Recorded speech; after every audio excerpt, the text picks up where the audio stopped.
Ustadz,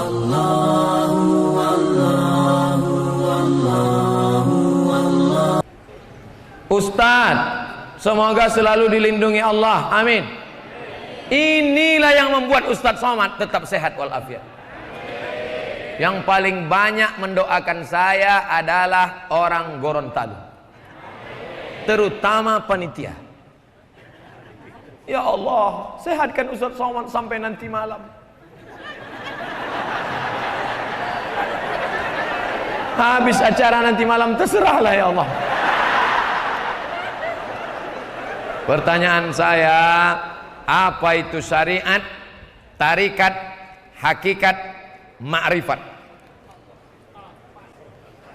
Syariat sampan, hakikat lautan, tarikat berenang, ma'rifat mutiara yang ada di dalam kerang. Itulah gambaran yang digambarkan oleh Al-Imam Bahauddin An-Naqsyabandi, pendiri tarekat Naqsyabandiyah. Bisa tak orang hanya bermain di sampan, sibuk dengan syariat, tak sampai makrifat, tak dapatnya permata yang ada di dalam kerang. Tapi ujuk-ujuk kata orang Jawa, tiba-tiba melompat saja masuk ke dalam mau mencari kerang, mati dimakan ikan hiu. Oleh sebab itu maka empat-empat tak boleh dipisahkan. Mesti bersyariat, naik sampan. Sampannya harus ada hakikat, lautan. Jangan naik sampan di mall. Ada syariat, hakikatnya ada lautan. Syariat sejalan dengan hakikat, tapi mesti ada tarekat. Jalan ke dalam apa? Berenang. Untuk meraih apa? Meraih ma'rifat. Itulah dia mutiara yang ada di dalam kerang. Mudah-mudahan kita mendapatkan keempat-empatnya insyaallah. Belajar kepada tuan guru, kepada para habaib. Di sini ada mursyid, ada khalifah, ada tarekat Syattariyah, ada tarekat Naqsyabandiyah, ada tarekat Qadiriyah. Selama dia menjalankan, tapi jangan sampai berguru pada orang yang meninggalkan syariat, karena al-haqiqatu bila syari'atin batilah. Hakikat tanpa syariat batil, karena Nabi Muhammad SAW tak pernah meninggalkan syariat. Jangan sampai nanti sholat zuhur orang tak ada. Mana sholat zuhur? Kenapa orang tak ada? Kamu kenapa tak sholat zuhur? Aku sudah sampai ke makrifat. Itu yang di masjid itu orang syariat aja tuh. Oh, ini gunanya kita maulid Nabi, supaya mengikuti Nabi dalam 4 aspek: syariat, hakikat, tarikat, ma'rifat. Ada yang mengatakan bahwa merayakan maulid dan Isra Mi'raj seperti perayaan Natal dan Paskah bagi orang Kristiani, dengan dalil man tasyabbaha biqaumin fahuwa minhum. Siapa yang ikut-ikut tradisi suatu kaum, maka dia bagian dari kaum itu. Apakah benar Pak Ustadz? Oh, ini 2 pertanyaan. Apakah benar itu orang yang buat maulid ini kita buat maulid ini sama dengan Natalnya orang Kristen?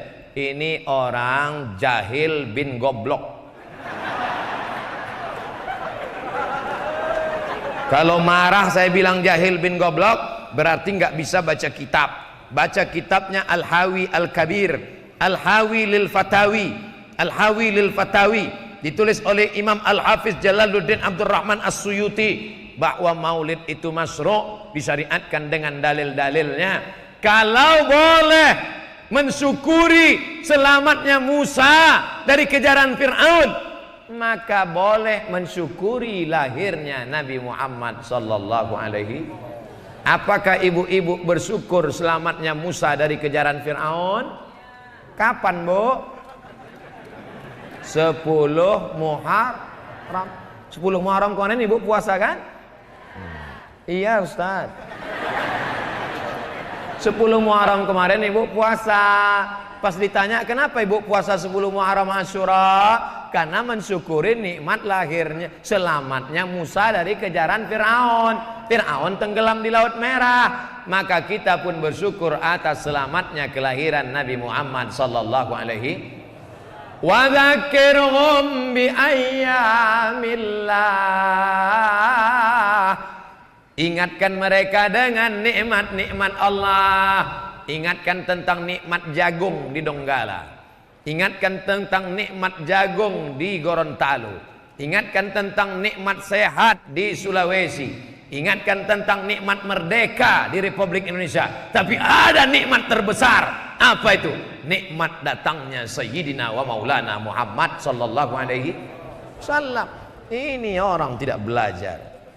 Apa benar bahwa Imam Abdul Qadir Jailani menyalahkan akidah Asy'ariyah seperti yang sering disampaikan dikutip dari kitab Al-Ghunyah? Jangan pernah membaca satu kitab, karena satu kitab boleh jadi madesus yang disusupkan. Oleh sebab itu bacalah kitab beberapa kesimpulan para ulama, maka akidah yang dipakai di dunia ini dua. Pertama Asy'ari, kedua Maturidi. Kita umumnya memakai akidah Abul Hasan Al-Asy'ari.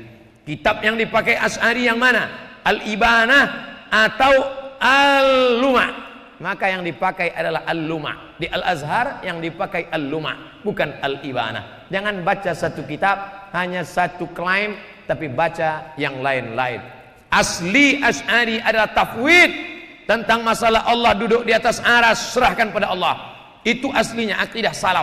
Tapi ketika datang Mujassimah, menyamakan Allah dengan makhluk. Allah duduk di atas kursi, Allah punya tangan, Allah punya wajah, Allah punya kaki. Menyamakan Allah dengan makhluk. Walam yakul lahu kufuwan ahad. Maka datang Imam Abul Hasan Al-Asy'ari melawan, membantah orang-orang yang menyamakan Allah dengan makhluk, karena bertentangan dengan ayat laisa kamitslihi syai'un wa huwas samiul basir.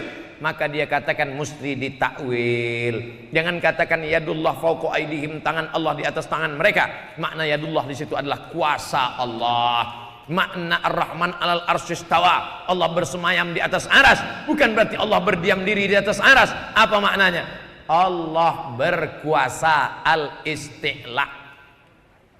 Bapak Profesor Dr. Insinyur Haji Fadil Muhammad duduk di atas kursi gubernur selama 2 periode.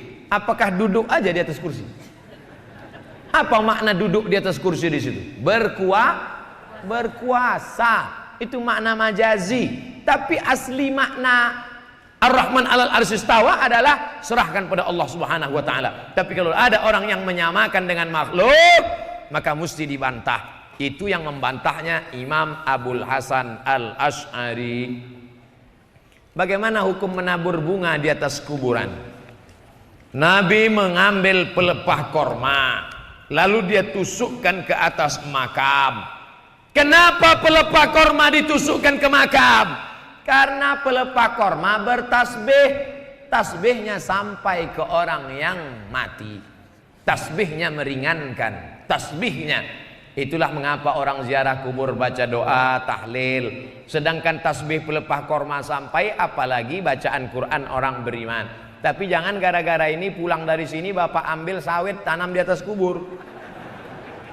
Kenapa kau tanam sawit di atas kubur? Sedangkan pelepah korma saja dapat pahala, apalagi sawit dan kelapa. Kan itu maksudnya. Begitu juga orang yang menyiramkan bunga itu, sebelum bunga itu kering, maka dia bertasbih. Oh kalau gitu siramkan aja lah bunga banyak-banyak Pak Ustadz.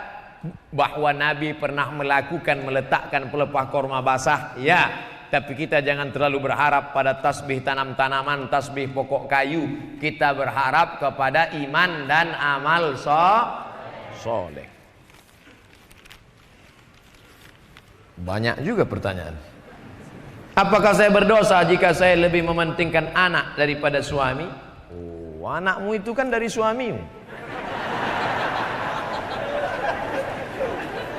Kau kasih anakmu makan, kau susukan anakmu, kau kasih dia pakaian, tapi suami kau rawat juga. Jangan sampai tidak bersikap adil. Kalau suamimu marah-marah, kenapa sejak anak ini kau kurang perhatian dengan aku? Bang, kalau kau mau perhatian full, kau cari pembantu. Aku bukan pembantumu. Aku membantu kau membesarkan anak ini. Oleh sebab itu maka aslinya seorang suami menyediakan satu orang khadim untuk memasak, untuk menolong istrinya. Kalau tidak bisa, maka dia mesti berlapang dada. Jangan anak sudah banyak do re mi fa sol la si do sol fa mi re do. Dia tetap juga macam dulu. Mabar tidak kau layani aku seperti raja. Kalau kau mau dilayani seperti raja, buatlah aku seperti ratu. Kan begitu. Oleh sebab itu maka duduk bersama, bertukar pikiran, jangan mementingkan egonya saja. Betul? Mau tanya Pak Ustadz, kerjaan orang yang di bank konvensional maupun bank syariah, apakah gajinya halal? Bank syariah, Dewan Syariah Nasional gajinya halal. Bank konvensional mudah-mudahan segera berubah menjadi bank syariah. Amin. 4 bank daerah sudah jadi bank syariah. 1 bank Aceh, 2 bank NTB, 3 bank Sumatera Barat, itu namanya Bank Nagari. 4 dalam proses Bank Riau Kepri. 4. Dulu saya berat menyampaikan ini. Bank Aceh, Bank NTB, Bank Riau Pak Ustadz? Belum lagi. Oleh sebab itu maka beralih ke bank syariah. Ustadz Somad sendiri nabungnya di mana? Bank BSM Syariah. Gaji Ustadz ditransfer di mana? BRI Syariah. Oleh sebab itu beralih untuk menghidupkan ekonomi syariah. Mudah-mudahan sahabat-sahabat yang masih berkecimpung di konvensional beralih ke syariah. Amin. Apa hukumnya jamaah tabligh keluar 4 bulan meninggalkan anak istri, sedangkan kalau sudah 4 bulan sudah talak karena tidak menafkahi? Apakah talaknya berlaku jika istri ridho suaminya khuruj? Dengar siwat talik baik-baik. Siwat talik. Jika saya meninggalkan istri saya 3 bulan berturut-turut, tidak memberikan nafkah zahir dan batin, lalu istri saya melapor ke pengadilan. Ini banyak yang tak ingat siwat talik. Ini siwat talik dia tak ingat. Kalau saya tinggalkan istri saya 3 bulan berturut-turut, tidak memberikan nafkah zahir dan batin, istri saya melapor ke pengadilan. Kalau tak lapor, datang orang tanya, istrimu sudah berapa lama? Suami sudah berapa lama pergi?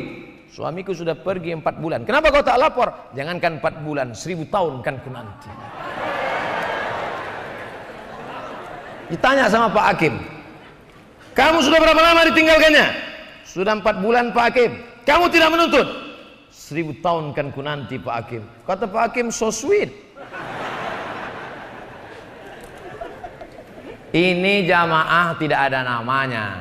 Tidak pernah mereka menyebut jamaah tabligh, tapi karena mereka mentablighkan ke pintu-pintu tabligh.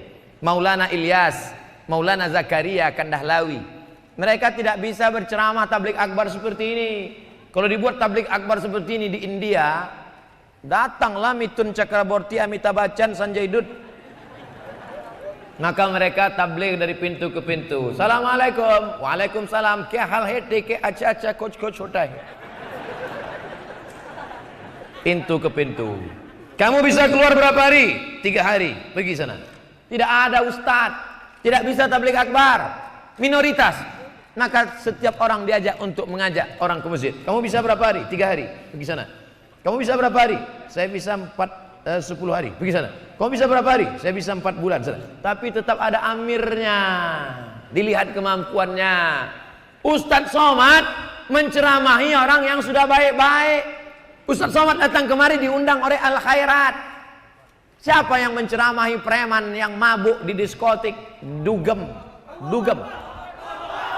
Siapa yang menceramahi orang yang bertato tegap pakai anting-anting? Siapa yang menceramahi orang yang di terminal, yang di diskotik, yang di tempat maksiat? Ini jamaah ini yang datang. Sebab kalau ada orang, ini jamaah tabligh ini sesat Pak Ustaz. Kenapa jamaah tabligh sesat? Karena pakai sorban. Nabi pakai sorban, Habib Umar pakai sorban. Ini sesat Pak Ustaz. Jamaah tabligh ini sesat Pak Ustaz. Kenapa sesat? Karena dia pakai baju putih. Saya pakai baju putih. Oleh sebab itu bahwa ada oknum, bahwa ada orang yang tersilap tersalah, jangan generalisir semua. Dalam setiap kelompok jamaah pasti ada orang yang tersilap dan tersalah. Kita beli jam Rolex tiba-tiba jamnya palsu karena kita salah memilih. Apakah seluruh jam Rolex di dunia palsu? Saya biasanya takbir kalau ada yang ngantuk. Kalau ada saya tengok ngantuk, Allahu Akbar. Tapi jamaah di Gorontalo tak ada yang mengantuk. Gimana mau ngantuk berdiri? Gimana hukumnya perempuan yang rajin ibadah tapi tidak berhijab? Ada pula perempuan yang malas ibadah tapi berhijab. Ini ngetes-ngetes aja. Simple aja, simple aja. Yang sudah berhijab, motivasilah diri beribadah. Yang sudah beribadah supaya ibadahnya full. Dah selesai. Simple kan? Hidup sudah susah, jangan bikin susah. Hidup sudah pahit, jangan minum kopi pahit. Ustaz, apa hukum mempelajari ilmu tasawuf? Karena banyak orang yang sudah tidak mau melaksanakan sholat karena mempelajari ilmu tasawuf. Ini tasawufnya tidak benar. Tasawufnya tidak benar, orangnya tidak benar. Apa itu tasawuf? Man safa qalbuhu lillah. Orang yang suci hatinya karena Allah. Bersihkan hati dari sifat hasad, bersihkan hati dari sifat dengki, bersihkan hati dari sifat takabur, namun tetap mengikuti syariat. Idza ra'aitar rajul, kalau kau nampak ada orang yatiru fil hawa, terbang di atas awan, yamshi alal ma, berjalan di atas air, terbang di atas awan, jalan di atas air, la taghtar, jangan tertipu, karena setan pun bisa melakukan itu. Tapi pandanglah pada istiqomahnya sholat berjamaah di masjid. Habib Umar bin Hafiz wali Allah tetap sholat berjamaah di masjid. Habib Zain bin Sumit, Imam Syafi'inya zaman ini, Imam Syafi'i zaman ini yang berjalan di atas muka bumi, tetap sholat berjamaah di masjid. Ente siapa?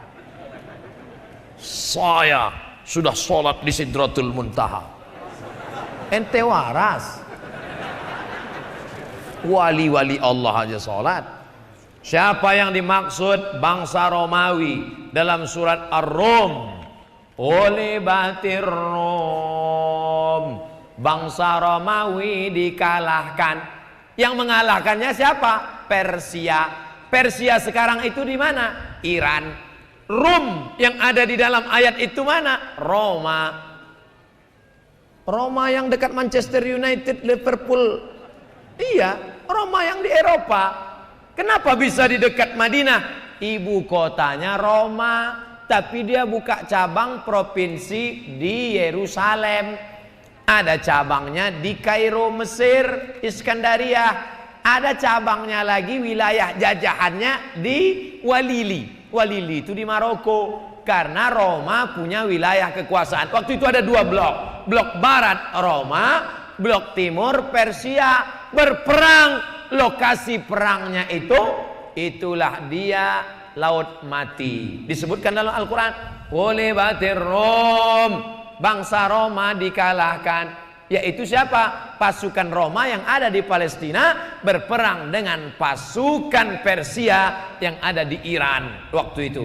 Kata Nabi, nanti setelah orang Roma ini kalah, mereka akan menang, mengalahkan Persia. Ucapan Nabi benar. Itulah salah satu mukjizat Nabi Muhammad sallallahu alaihi. Ada tak sahabat Nabi yang orang Roma, Pak Ustadz? Ada. Namanya Suhaib Ar-Rumi. Ada tak sahabat Nabi yang orang Persia, Pak Ustadz? Ada. Siapa namanya? Salman Al-Farisi. Apa maknanya? Kau datang dari Roma, kau datang Persia, kau tetap bersaudara, dipersaudarakan oleh la ilaha illallah Muhammad Rasulullah. Kau datang dari mana? Saya dari Manchester United. Kau dari mana?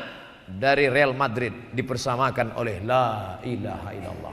Jangan kelahi, orang main bola dia bertinju. Ini agak panjang, entah pertanyaan entah curhat. Teman saya suami istri, ya sudah menikah 5 tahun, mantap. Berapa bulan yang lalu istrinya melihat jika tanggal pernikahan orang tuanya berselang 5 bulan. Oh, berarti bayi instan. Ditengoknya tanggal lahirnya Mei, orang tuanya nikah Januari. Kok bisa 5 bulan? Cepat sekali. Jangan-jangan ini bayi tabung gas. Artinya istrinya merupakan anak hasil hubungan luar nikah. Setelah dikonfirmasi kepada keluarga, tak ada yang mau menjawab. Iyalah, mana mereka berani menjawab? Pertanyaannya, apa yang harus dilakukan sepasang suami istri tersebut? Mengingat ketika mereka menikah, yang menjadi wali dari istri adalah ayahnya sendiri, yang dalam syariat tidak bisa menjadi wali dari anak perempuannya karena merupakan anak hasil dari perbuatan di luar nikah, atau istilah sekarang MBA. MBA itu kan Master Business Administration. Oh, maksudnya di sini married by accident. Laki-laki melakukan hubungan terlarang dengan perempuan, lalu perempuan itu hamil 2 bulan, 3 bulan, 4 bulan, 5 bulan. Lalu setelah 5 bulan baru diakadkan. Mertua pun dalam keadaan marah, aku nikahkan engkau dengan anak itu. Lahir, akad nikah bulan Januari, April anak lahir. Lalu kemudian apa yang terjadi? 4 efeknya. Pertama, anak yang lahir tidak boleh pakai bin bapaknya. Lalu pakai bin apa? Terserahlah, bin botol, bin kardus. 2, anak itu lahir laki-laki. Anak yang pertama itu lahir laki-laki. Setelah itu lahir adiknya perempuan. Maka anak laki-laki yang pertama itu tidak bisa jadi wali bagi adik-adiknya yang perempuan, karena mereka bukan saudara seayah, saudara seibu tak bisa jadi wali. 3, kalau si bapak mati, maka si anak tidak dapat harta warisan karena tidak ada hubungan nasab. 4, si anak yang pertama tadi gadis cantik jelita, mau dipinang, maka si anak ini kalau mau nikah, si bapak tidak bisa jadi walinya. Walinya siapa? Fasultanu waliyun man la waliyalaha. Walinya adalah wali hakim, Pak Kua. Ini anak saya Pak Ustaz. Itu bukan anakmu. Apa salah saya? Kau mencoblos sebelum hari H.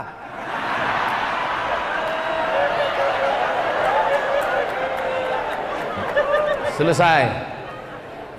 Yang jadi masalah, ini anak sudah dinikahkan. Ini yang jadi masalah. Anak ini sudah dinikahkan. Aku nikahkan engkau dengan anakku dengan mahar sebentuk cincin emas tunai. Sah. Setelah nikah, 5 tahun menikah, suaminya mendengar ceramah, ditelusurinya tanggal lahir istrinya, dilihatnya tanggal pernikahan mertuanya, ternyata si anak adalah hasil married by accident.